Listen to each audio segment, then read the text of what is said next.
Hey guys, we're talking about the scrap business in general today and the tremendous opportunity that it is for anyone really. I'm really amazed with the scrappers, the peddlers that come in here and do scrapping. They're some of the most ingenious, just practical MacGyverish type of people you'll ever meet.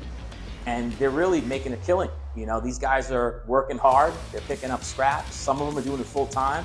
Some are making a few thousand a week scrapping, as peddlers. It's just really amazing the opportunity that's in the scrap business. We have a lot of law enforcement that does scrap with us. They do it on the weekends. They do it on their off time. And these guys supplement their income with scrapping. So scrapping is an incredible opportunity. I myself have been doing it off my job sites for years. It's always a way to supplement your income, and you're helping the environment in a good way. You're saving iron ore, because every ounce of new steel that we can make from recycled steel is less mining that we have to do, and it's better on the environment to make new steel from scrap.